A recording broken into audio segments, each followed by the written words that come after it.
Welcome back to the Billy Bat story. This is it, the last arc of Billy Bat. This is the Heart Teacher arc, covering chapters 143 through 165. This starts with a major time skip, and it actually won't be the only one in this arc. Some forewarning here that there are going to be kind of 3 endings to the story, depending on where you think the epilogue starts. So be prepared for some Return of the King style endings here. If you missed the previous arc in Golden Age, you can see the annotations here, or if you're just joining us, part 1 is linked in the description below.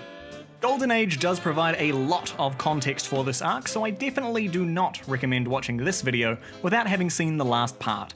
As always, we're sticking to just the main plot points, so for those who have read before, please don't shoot me for the parts that I've missed. I know there are some really spicy extra bits, but there will be a follow-up video out shortly explaining the ending where we will put all of those in.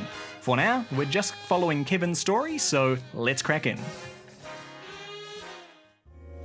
We begin in August 5th, 2015, 14 years after the events of the last arc. Billy Bat has now expanded its influence into China and Russia. Audrey Culkin has been kicked out of Culkin Enterprises, and now Timmy Sonata is the acting CEO. Timmy says that he has been trying to push Billy Bat across the world in an effort to achieve world peace. He states the factors that are currently affecting the world: war, overpopulation, famine, and that in the smiles of the world's children lies the key to peace. Cut to a Syrian refugee camp in Turkey. Kevin Goodman is talking to some refugees who have been given Kevin Yamagata's Billy Bat comics. They say that the comics have been inspirational for them to keep going. Kevin Goodman is trying to track down Kevin Yamagata to be his teacher of the heart, but it seems like he's already moved on. Jump back to Basque, Spain in 2002, shortly after the events of the last arc. We meet up outside the castle of missionary Francisco Javier. You remember him from the last arc as well as the destination from the end of Komori Village. Kevin, Jackie, Yamashita, and Maggie, which is Jackie's daughter, are following the only clues left they have to find Kevin Yamagata or the Bat. The clues lead them to a house where Kevin and Agent Smith once stayed. Inside a Billy Bat comic on the shelf, Kevin finds a letter from Agent Smith. The comic references a cave near the Javier castle. Remember that in the Spaceman arc, we learn that there's a cave on Earth where all of the Billies can be met, and this is likely to be that very cave. Kevin reads the letter from Smith, which is essentially a goodbye letter, telling him to take heart, and one day the two Kevins will finally meet. Back in the refugee camp, Kevin is telling stories for the children in the sand, encouraging them to draw and to make up their own stories. It turns out Kevin Goodman has been following Kevin Yamagata for quite some time, all across the globe. Back in 2002, Morehouse has been tailing Kevin in Basque and has actually found the cave they were searching for. Venturing inside, he was caught in a rock fall caused by the Bat and has been bedridden till modern day. We catch up with him being approached by Timmy. Timmy wants the location of the research facility and the scroll.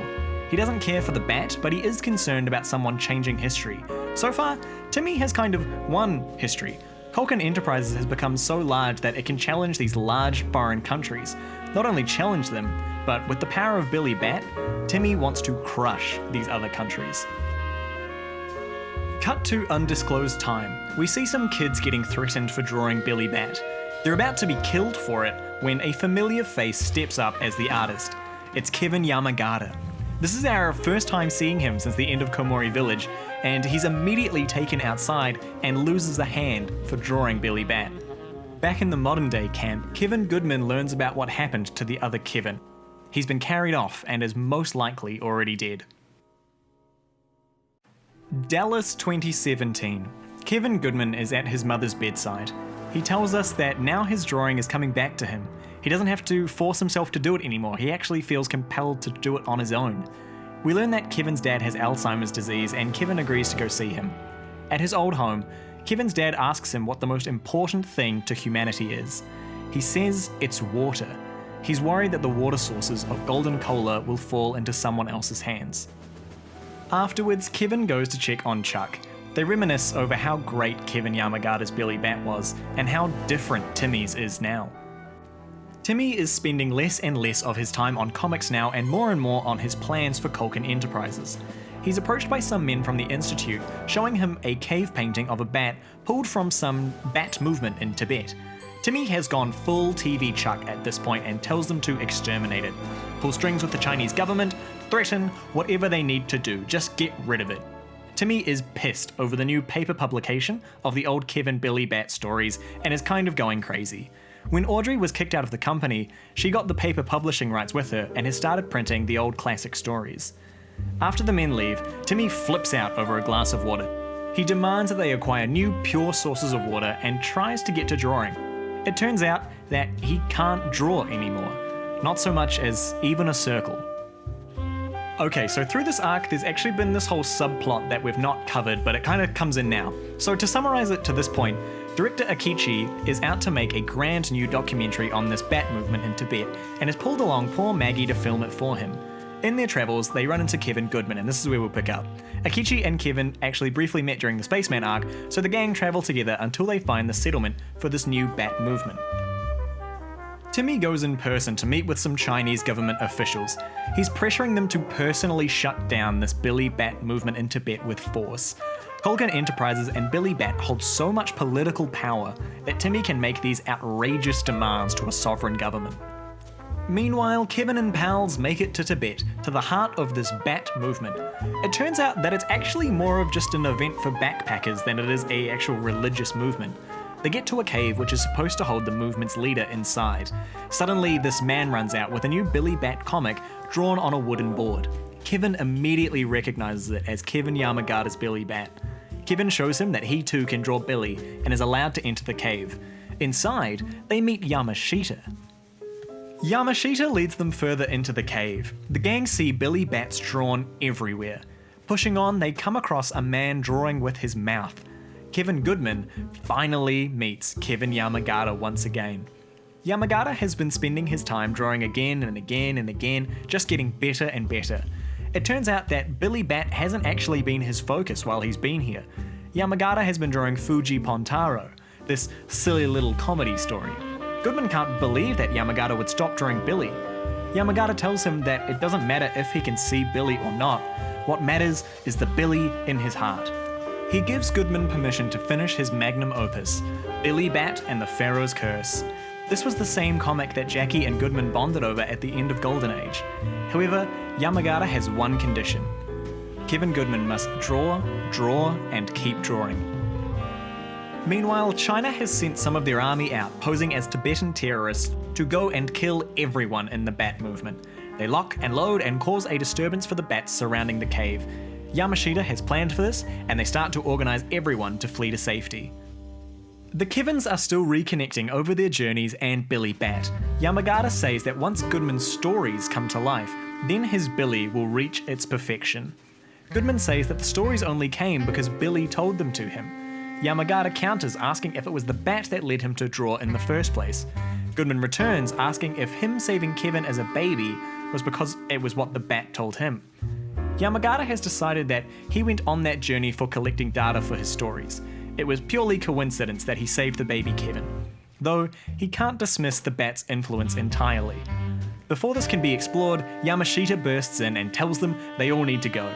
The Kevins part ways. Yamashita and crew have a way out that doesn't account for Kevin Goodman's crew. Yamagata tells Goodman to lead his group out, to trust his instincts on which paths to take. Kevin starts leading his team through the cave. Kevin believes that this is his test. He wouldn't be able to find a way out of a complex story like the Pharaoh's Curse if he couldn't find a way out of a cave like this. Eventually, they find their way out and Yamagata gives his disciple one final direction. He's told to head to Basque Country in Spain to finally meet with the real Billy Bat. So the team head to Spain, picking up Jackie along the way.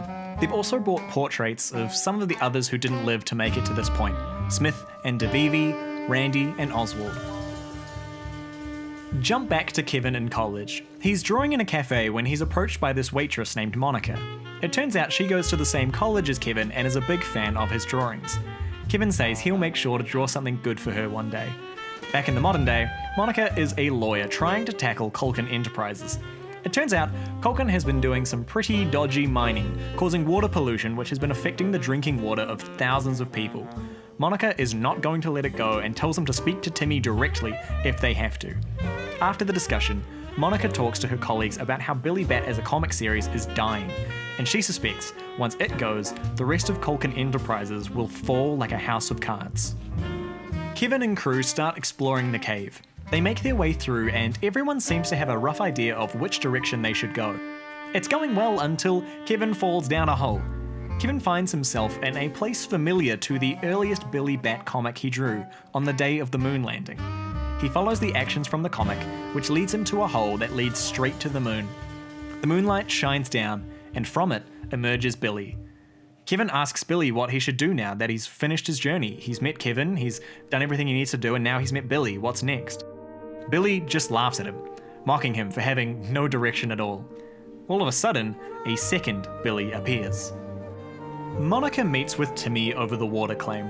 She tells him that the tap water is flammable from the methane due to Culkin's mining operations in the area. Timmy says that, that's all because of global warming, because, gases move to the surface.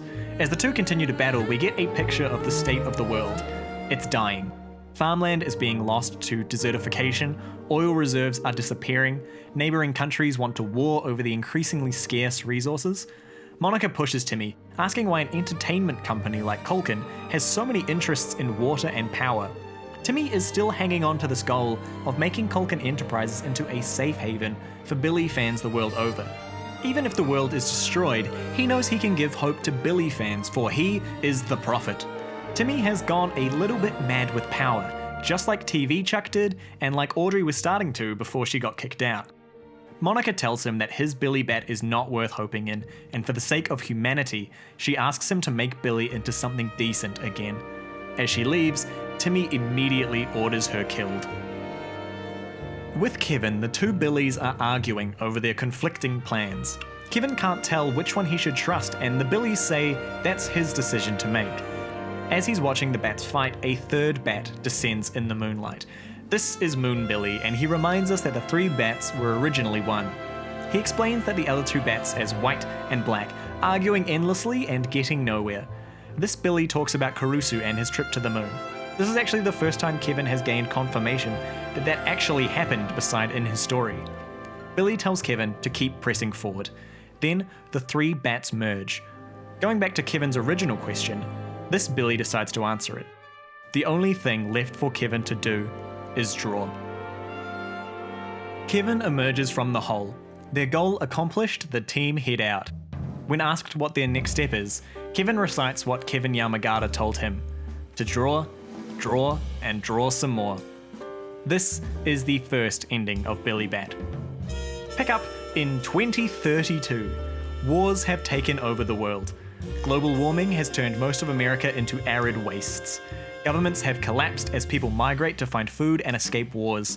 In brighter news, there's a new Billy Land opening in Somalia as Culkin Enterprises expand their global influence. We see Timmy in this Jeep pull up to this house with a Billy Bat on it. Being wheeled inside, he sees Kevin Goodman hard at work drawing. Timmy has come out here to shut down this fake Billy Bat, not expecting to find Kevin. Kevin is already struggling to find the paper to print on, and Monica enters. It turns out they got married. Kevin asks if Timmy still draws. Timmy begins to talk about how far Billy has spread, how many Billy Lands he's opened, how Culkin Enterprises now owns 80% of the world's remaining water supply. He has turned Billy Land into an oasis where people can forget the state of the world and just be happy. So Kevin asks again, are you still drawing? Timmy says that he's too old. Billy Land is more about the new characters and the rides than Billy anymore. Kevin tells him to try drawing Billy again. Timmy reluctantly gives it a go, and he's as good as he ever was. Kevin asks him why he doesn't draw anymore, and Timmy promptly leaves. This is the second ending of Billy Bat. We pick up even further in the future with a soldier. His whole squad has been wiped out and he's looking for any survivors. He can't get in communication with his unit and he is doomed to walk his way out. He finds his way to what remains of a town. As he explores, he comes face to face with an enemy. The two raise their weapons and yell at each other to lower theirs, each blaming the other for the atrocities that have been committed in the village. The soldier puts on a brave face, but he actually stepped on a landmine when he first raised his weapon. As they stand off, the enemy soldier offers some water. He asks the soldier if he just stepped on a landmine. He knows what it's like, because he's standing on one too. The other soldier lowers his gun and takes off his coat, revealing a Billy Bat shirt underneath. The soldier removes his coat too, revealing the same Billy Bat shirt.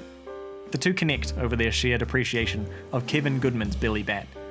It turns out that the second soldier didn't get to read the final chapter of the Pharaoh's Curse, a chapter the first soldier just so happens to have on him. As the two soldiers talk about it, a body moves beside them. It's a small boy wearing the same shirt, holding on to life to read the end of Billy Bat. The two soldiers want to go and help the child. They reckon that the landmines should have about a 50% chance to explode. Back with Kevin's conversation with the bat, Billy says that he's had enough of meddling with humanity. Billy is leaving. From now on, humanity will be the ones to decide how it all ends. Kevin tells Billy that people will pursue their dreams, and his dream was to understand why people couldn't learn to forgive one another and just be tolerant. Billy says that's why Kevin was born. He doesn't know if Kevin's work will change anything, but he shouldn't stop drawing. Soldier 1 throws his Billy Bat comic to the other soldier. The two share names as Johnny and Sergey. Then Johnny takes his foot off the landmine, and he lives. The landmine was broken. Johnny picks up the kid and promises to return with supplies to disarm the other landmine. The child sits down and starts reading the last chapter of The Pharaoh's Curse by Kevin Goodman, and Johnny heads back with the supplies that he needs. A short time later, the two soldiers return to the child. The child jumps up, saying that he has a dream. It was all written in the comic.